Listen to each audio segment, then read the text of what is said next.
ছকভাঙা অভিনেত্রী তিনি, ছকভাঙা জীবনযাত্রাতেই অভ্যস্ত তিনি। 2012 সালে চুপি চুপি ব্রিটিশ সঙ্গীত শিল্পী বেনেডিক্ট টেলরকে বিয়ে করেছিলেন রাধিকা আপ্তে। আর সেই বিয়ের 12 বছর পর এবার মা হতে চলেছেন অভিনেত্রী। সম্প্রতি বিএফআই লন্ডন ফিল্ম ফেস্টিভ্যালে প্রকাশ্যে আসে রাধিকার বেবি বাম্প। যদিও সকলকে অবাক করে দিয়ে সম্প্রতি এক সাক্ষাৎকারে রাধিকা বলেছেন তিনি নাকি মা হতেই চাননি। হ্যাঁ, ঠিকই শুনেছেন, এমন কথাই বলেছেন রাধিকা। লন্ডন থেকে জুম কলে টাইমসকে দেয়া সাক্ষাৎকারে রাধিকা বলেন, আমি ভেবেছিলাম কেউ হয়তোবা বেবি বাম্প খেয়ালই করবেন না, তবে এটা এখন অনেকটাই বড় হয়ে গিয়েছে। ছবির প্রিমিয়ার না হলে এই বিষয়টা হয়তোবা কেউ জানতেই পারত না। গর্ভাবস্থায় 3য় সেমিস্টারে রয়েছেন তিনি। এখন কেমন আছেন এই প্রশ্নে রাধিকার উত্তর ছিল, তিনি এই মুহূর্তে একেবারেই ভালো নেই। গত 5 দিন রাতে তার ঠিকমতো ঘুমও হয়নি। অনিদ্রার সমস্যায় ভুগছেন তিনি, যেটা একেবারেই ভালো নয়। রাধিকার কথায়, আমার আসলে মা হওয়ার কোনো পরিকল্পনাই ছিল না, তাই এটা আমার কাছে একটা বড় ধাক্কা ছিল।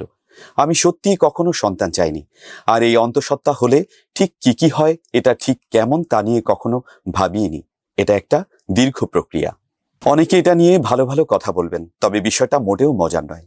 এই সময়টা খুবই কঠিন, কারণ এই সময়টাতে শরীর নানান বড় পরিবর্তনের মধ্যে দিয়ে যায়। আর তাই আমারও এই যাত্রাপথ কঠিনই ছিল। আমি মিথ্যে বলতে চাই না, সত্যি এটা আমার কাছে শারীরিকভাবে মানসিকভাবে একটা কঠিন পথ ছিল। বিশেষ করে কেউ যদি বিশেষ সক্রিয় মানুষ না হন, তাহলে বিষয়টা সত্যিই কঠিন। গর্ভাবস্থায় প্রথম 3 মাসের কথা বলতে গিয়ে রাধিকা বলেন, প্রথম 3 মাস তো ভয়ানক।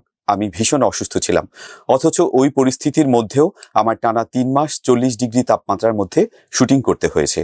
সে সময় আমি যেন গলে যাচ্ছিলাম। অনেকে আবার তখন আমায় জ্ঞান দিতে এসেছেন, বলেছেন তোমার এই সময়টাতে হাসি খুশি থাকা উচিত।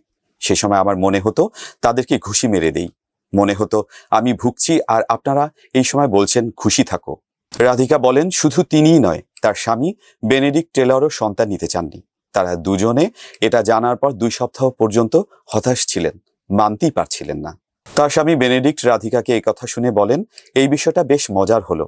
আমরা তো এখনো জানি না একটা শিশুকে কিভাবে জামা পরাতে হয়, তবে শেষ পর্যন্ত আমরা এটার মধ্যেই আপাতত ডুব দিয়েছি।